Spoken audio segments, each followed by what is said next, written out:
দেশের ২৩তম রাষ্ট্রপতি হিসেবে শপথ নিলেন মির্জা ফখরুল ইসলাম আলমগীর। সন্ধ্যায় বঙ্গভবনের দরবার হলে তাকে শপথ বাক্য পাঠ করান ভারপ্রাপ্ত স্পিকার কায়সার কামাল। একই সময় নতুন ৪ মন্ত্রী ও ২ প্রতিমন্ত্রীও শপথ নিয়েছেন। অনুষ্ঠানে প্রধানমন্ত্রী তারেক রহমান সহ রাষ্ট্রের গুরুত্বপূর্ণ ব্যক্তিরা উপস্থিত ছিলেন।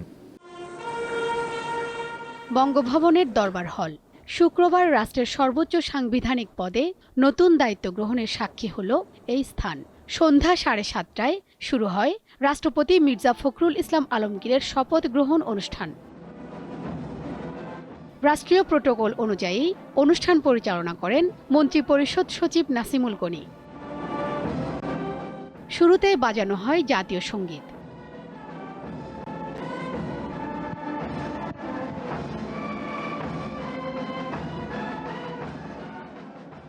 এরপরই আসে সেই মাহেন্দ্রক্ষণ।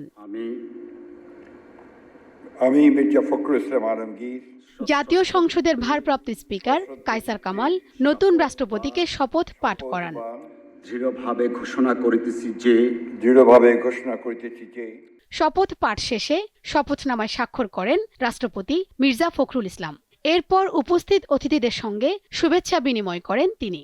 বঙ্গভবনে এই শপথ অনুষ্ঠানে রাষ্ট্রপতির দায়িত্বে থাকা হাফিজ উদ্দিন আহমদ, প্রধানমন্ত্রী তারেক রহমান, প্রধান বিচারপতি জুবায়ের রহমান চৌধুরী, সাবেক অন্তর্বর্তী সরকারের প্রধান উপদেষ্টা অধ্যাপক মোহাম্মদ ইউনুস, জাতীয় সংসদের বিরোধী দলীয় নেতা শফিকুর রহমান, বর্তমান মন্ত্রিসভার সদস্য, বিদেশি কূটনীতিক, সংসদ সদস্য এবং বেসামরিক ও সামরিক বাহিনীর ঊর্ধ্বতন কর্মকর্তারা উপস্থিত ছিলেন।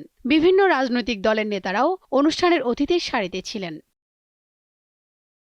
রাষ্ট্রপতির শপথের পর বঙ্গভবনের দরবার হলে শুরু হয় নতুন ৪ মন্ত্রী ও ২ প্রতিমন্ত্রীর শপথ গ্রহণের আনুষ্ঠানিকতা। মন্ত্রী হিসেবে শপথ নেন আব্দুল মঈন খান, রশিদুজ্জামান মিল্লাত, আন্দালিব রহমান পার্থ ও শাসিং প্রো জেরি। রাষ্ট্রপতি হিসেবে মির্জা ফখরুল ইসলাম আলমগীর তাদের শপথ পাঠ করান।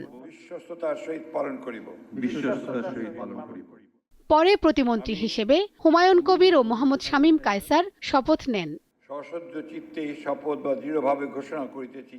প্রেসিডেন্ট নির্বাচিত হওয়ার আগে মির্জা ফখরুল ইসলাম আলমগীর স্থানীয় সরকার, পল্লী উন্নয়ন ও সমবায় মন্ত্রী হিসেবে দায়িত্ব পালন করছিলেন। ২০১৬ সাল থেকে তিনি বিএনপির মহাসচিবের দায়িত্ব পালন করেন।